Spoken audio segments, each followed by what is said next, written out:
नमस्कार, ये आकाशवाणी पटना है। अब आप डॉक्टर सविता पारीक से प्रादेशिक समाचार सुनिए। पहले मुख्य समाचार। प्रधानमंत्री नरेंद्र मोदी आज नई दिल्ली में विश्व दूरसंचार मानक सम्मेलन और इंडिया मोबाइल कांग्रेस का उद्घाटन करेंगे। राज्य सरकार प्रदेश में डॉल्फिन के संरक्षण के लिए मानव बल की बहाली करेगी। प्रदेश में सुदूरवर्ती इलाकों के युवाओं को रोजगार देने के लिए नवादा, मधुबनी और सुपौल समेत 9 जिलों में 18 से 29 अक्टूबर तक रोजगार मेले का आयोजन किया जाएगा। और प्रदेश के राजकीय विद्यालयों के शिक्षक किसी अन्य कार्य के लिए नहीं होंगे प्रतिनियुक्त, शिक्षा विभाग ने जारी किए दिशा निर्देश। अब समाचार विस्तार से। प्रधानमंत्री नरेंद्र मोदी आज नई दिल्ली के भारत मंडपम में अंतर्राष्ट्रीय दूरसंचार संघ के विश्व दूरसंचार मानक सम्मेलन और इंडिया मोबाइल कांग्रेस के 8वें संस्करण का उद्घाटन करेंगे। हमारे संवाददाता ने बताया है कि विश्व दूरसंचार मानक सम्मेलन संयुक्त राष्ट्र डिजिटल प्रौद्योगिकी एजेंसी के अंतर्राष्ट्रीय दूरसंचार संघ के मानक कार्य का शासी सम्मेलन है। इसका आयोजन प्रत्येक 4 वर्षों में किया जाता है। एक रिपोर्ट। इस महत्वपूर्ण वैश्विक कार्यक्रम में दूरसंचार, डिजिटल और सूचना संचार प्रौद्योगिकी क्षेत्रों का प्रतिनिधित्व करने वाले 190 से अधिक देशों से 3000 से अधिक उद्योग जगत के दिग्गज, नीति निर्माता और तकनीकी विशेषज्ञ शामिल होंगे। यह कार्यक्रम 6G, कृत्रिम बुद्धिमत्ता AI, साइबर सुरक्षा जैसी अगली पीढ़ी की महत्वपूर्ण प्रौद्योगिकियों के मानकों के भविष्य पर चर्चा करने और निर्णय लेने के लिए एक मंच प्रदान करेगा। इंडिया मोबाइल कांग्रेस 2024 भारत के नवाचार पारिस्थितिकी तंत्र को प्रदर्शित करेगा, जहां प्रमुख टेलीकॉम कंपनियां और नवोन्मेषक 6G, सेमीकंडक्टर, ग्रीन टेक और इलेक्ट्रॉनिक विनिर्माण के साथ साथ क्वांटम प्रौद्योगिकी और चक्रीय अर्थव्यवस्था में प्रगति पर प्रकाश डालेंगे। इसमें 400 से अधिक प्रदर्शक, लगभग 900 स्टार्टअप और 120 से अधिक देशों की भागीदारी होगी। अनुपम मिश्र, आकाशवाणी समाचार, दिल्ली। प्रदेश में डॉल्फिन के संरक्षण के लिए मानव बल की बहाली की जाएगी। पर्यावरण, वन और जलवायु परिवर्तन मंत्री प्रेम कुमार ने विभागीय समीक्षा बैठक के दौरान बताया कि राज्य में भागलपुर डॉल्फिन सैंक्चुरी में पर्याप्त डॉल्फिन मौजूद है। उन्होंने कहा कि इनके संरक्षण के लिए मानव बल बहाली की प्रक्रिया चल रही है। श्री कुमार ने कहा कि पटना में राष्ट्रीय डॉल्फिन अनुसंधान केंद्र में उपकरण भी जल्द ही उपलब्ध कराए जाएंगे। साथ ही श्री कुमार ने बाढ़ प्रभावित किसानों की फसलों की क्षति का आकलन करने और मुआवजा समय पर देने के निर्देश दिए हैं। श्रम संसाधन विभाग की ओर से प्रदेश के 9 जिलों में 18 अक्टूबर से 29 अक्टूबर तक रोजगार मेले का आयोजन किया जाएगा। विभागीय सचिव दीपक आनंद ने बताया कि निदेशालय नियोजन और प्रशिक्षण की पहल से आयोजित होने वाले इस मेले का मुख्य उद्देश्य सुदूरवर्ती क्षेत्र के युवाओं को रोजगार से जोड़ना है। उन्होंने बताया कि इस मेले में तकनीकी और गैर तकनीकी क्षेत्र में योग्यता रखने वाले अभ्यर्थी शामिल हो सकते हैं। मेले में विभिन्न कंपनियों द्वारा अलग अलग स्टॉल लगाकर युवाओं को मार्गदर्शन दिया जाएगा। यह मेला अलग अलग तिथियों पर नवादा, खगड़िया, बेगूसराय, नालंदा, शेखपुरा, समस्तीपुर, दरभंगा, मधुबनी और सुपौल जिले में आयोजित होगा। प्रदेश के नगर निकायों में स्ट्रीट लाइट लगाने और उसके रखरखाव का अधिकार नगर निकायों को दिया जाएगा। नगर विकास और आवास विभाग ने इस संबंध में नगर निगम के आयुक्त और नगर परिषद तथा नगर पंचायतों के कार्यपालक अधिकारी को पत्र भेजकर दिशा निर्देश जारी किए हैं। इसके अनुसार EESL के दावों के निपटारे के बाद नगर निकाय अपने स्तर पर नई स्ट्रीट लाइट लगा सकेंगे। गौरतलब है कि राज्य सरकार ने केंद्र सरकार की एजेंसी EESL के साथ किए गए समझौते की अवधि दिसंबर महीने में समाप्त होने के बाद निकायों को इसकी जिम्मेदारी सौंपने का निर्णय लिया है। केंद्रीय मंत्री और लोजपा रामविलास के राष्ट्रीय अध्यक्ष चिराग पासवान की सुरक्षा बढ़ा दी गई है। केंद्रीय गृह मंत्रालय ने उन्हें देश भर के लिए Z श्रेणी की सुरक्षा प्रदान की है। इससे पहले उन्हें यह सुरक्षा सिर्फ बिहार के लिए दी गई थी। पार्टी के मुख्य प्रवक्ता राजेश कुमार भट्ट ने यह जानकारी दी। पटना के पाटलिपुत्र स्पोर्ट्स कॉम्प्लेक्स में कल से अंतर विश्वविद्यालय कबड्डी प्रतियोगिता के तहत चांसलर ट्रॉफी का आयोजन किया जाएगा। राज्यपाल राजेंद्र विश्वनाथ आर्लेकर इस प्रतियोगिता का शुभारंभ करेंगे। 19 अक्टूबर तक चलने वाली इस प्रतियोगिता में राज्य के सभी विश्वविद्यालयों के प्रतिभागी शामिल होंगे। इस प्रतियोगिता की थीम लाइन शक्ति और साहस का प्रदर्शन है। केंद्रीय सड़क परिवहन और राजमार्ग मंत्री नितिन गडकरी ने कहा है कि देश भर में इथेनॉल जैव ईंधन के 400 पंप स्थापित किए जा रहे हैं। श्री गडकरी ने नई दिल्ली में भारतीय उद्योग परिसंघ के जैव ऊर्जा शिखर सम्मेलन को संबोधित करते हुए कहा कि 3 ऑटोमोबाइल कंपनियां जल्द ही फ्लैक्स इंजन वाले वाहन बाजार में उतारेंगी। श्री गडकरी ने सीएनजी, इथेनॉल और मीथेन जैसे जैव ईंधन के लिए अपशिष्ट पृथक्करण की आवश्यकता पर भी बल दिया।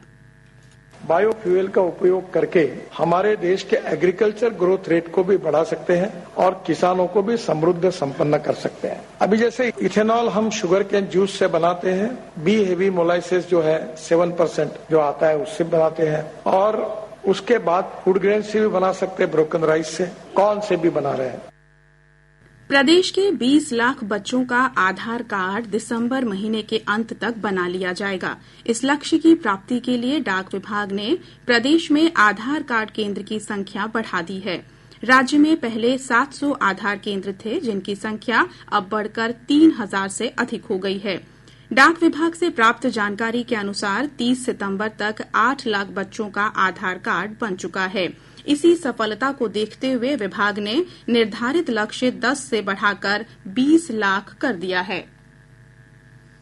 प्रदेश के 236 बालूघाटों पर कल से बालू खनन और बिक्री की प्रक्रिया शुरू हो रही है।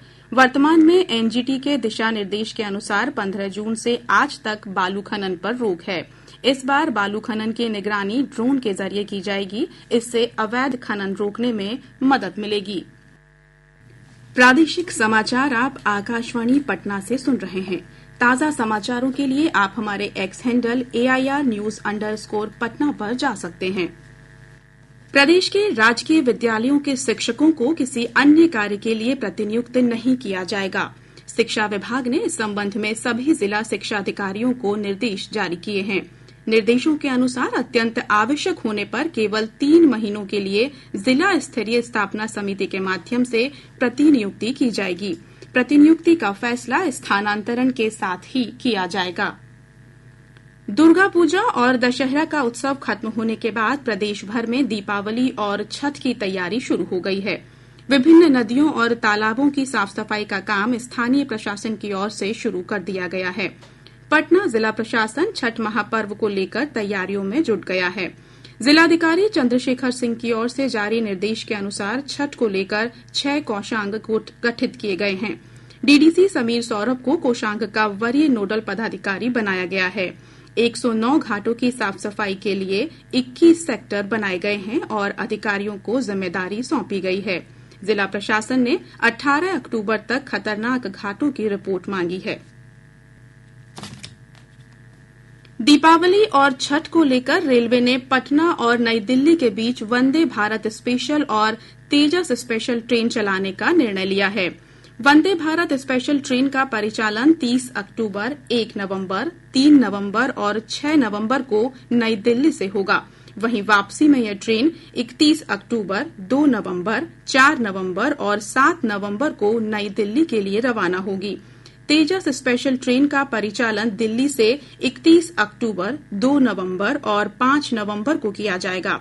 वापसी में यह ट्रेन पटना से 30 अक्टूबर, 1 नवंबर, 3 नवंबर और 6 नवंबर को दिल्ली के लिए रवाना होगी। इसके अलावा एक अन्य ट्रेन का परिचालन भी दिल्ली से पटना के बीच किया जाएगा। साथ ही नई दिल्ली से बरौनी और नई दिल्ली से जयनगर के बीच भी पूजा स्पेशल रेलगाड़ियां चलाई जाएंगी। पछुआ हवा के प्रभाव से प्रदेश के अधिकांश स्थानों पर तापमान में कमी दर्ज की गई है।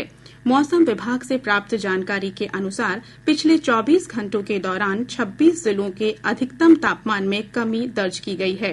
राजधानी पटना का अधिकतम तापमान 3 डिग्री सेल्सियस कम होने के साथ ही 30.2 डिग्री सेल्सियस रिकॉर्ड किया गया। इस अवधि में 34.4 डिग्री सेल्सियस अधिकतम तापमान के साथ बेगूसराय सबसे गर्म स्थान रहा। विभाग के अनुसार बादलों के हटते ही तापमान में और कमी महसूस होगी। कैमूर जिले के कुदरा में मूर्ति विसर्जन जुलूस के दौरान डीजे बजाने और आपत्तिजनक नारेबाजी के मामले में पुलिस ने 24 नामजद सहित 150 अज्ञात लोगों के विरुद्ध प्राथमिकी दर्ज की है। वहीं पटना जिले के आलमगंज थाना क्षेत्र में मूर्ति विसर्जन के दौरान 2 गुटों के बीच हुई मारपीट में कई लोग घायल हो गए। सोशल मीडिया पर इस खबर का वीडियो वायरल होने के बाद पुलिस मामले की जांच कर रही है। इधर सीतामढ़ी जिले के मेजरगंज में दुर्गा प्रतिमा विसर्जन के दौरान तनाव उत्पन्न करने के मामले में पुलिस ने 5 लोगों को गिरफ्तार किया है। खगड़िया के सांसद राजेश वर्मा ने परिवहन मंत्री से जिले में स्वतंत्र रूप से जिला परिवहन पदाधिकारी और मोटर वाहन निरीक्षक की नियुक्ति किए जाने का अनुरोध किया है। सांसद के अनुसार जिला परिवहन पदाधिकारी समेत अन्य अधिकारी के अतिरिक्त प्रभार में रहने के कारण वाहन मालिकों को परेशानियों का सामना करना पड़ रहा है। अरवल जिले के करपी हाई स्कूल परिसर में ग्रामीण विकास मंत्री श्रवण कुमार ने मनरेगा के तहत बनने वाले खेल मैदान की आधारशिला रखी। उन्होंने कहा कि राज्य की सभी पंचायतों में एक खेल मैदान बनाया जाएगा। आईसीसी महिला T20 क्रिकेट विश्व कप के एक मुकाबले में न्यूजीलैंड ने दुबई में पाकिस्तान को 54 रन से हरा दिया है। इस जीत के साथ न्यूजीलैंड ग्रुप ए से सेमीफाइनल में पहुंचने वाली दूसरी टीम बन गई है। इसके साथ ही भारतीय टीम इस प्रतियोगिता से बाहर हो गई है। भारत 2 जीत और 2 हार के साथ 4 अंक प्राप्त करके ग्रुप ए में तीसरे स्थान पर रहा। और अब पटना से प्रकाशित प्रमुख समाचार पत्रों की सुर्खियां। आज के सभी समाचार पत्रों ने अलग अलग खबरों को प्रमुखता से प्रकाशित किया है। हिन्दुस्तान ने बहाली से जुड़ी खबरों को प्रमुखता देते हुए लिखा है, बिहार में रिक्तियां खंगालेंगे विभागों के नोडल अफसर। दैनिक जागरण ने खेल से जुड़ी खबर को तरजीह देते हुए लिखा है, Asian women's hockey champions trophy गौरव यात्रा का शुभारंभ। दैनिक भास्कर की बड़ी खबर है, फुटकर महंगाई दर 5.49% पर सबसे ज्यादा दाम बिहार में बढ़े। प्रभात खबर ने लिखा है, कनाडा के 6 राजनयिकों को भारत ने निकाला। आज अखबार लिखता है, डारोन, साइमन और जेम्स को मिला अर्थशास्त्र का नोबेल पुरस्कार। राष्ट्रीय सहारा की सुर्खी है, झारखंड में आईएएस और मंत्री से जुड़े लोगों के ठिकानों पर ईडी के छापे। और अब अंत में मुख्य समाचार एक बार फिर। प्रधानमंत्री नरेंद्र मोदी आज नई दिल्ली में विश्व दूरसंचार मानक सम्मेलन और इंडिया मोबाइल कांग्रेस का उद्घाटन करेंगे। राज्य सरकार प्रदेश में डॉल्फिन के संरक्षण के लिए मानव बल की बहाली करेगी।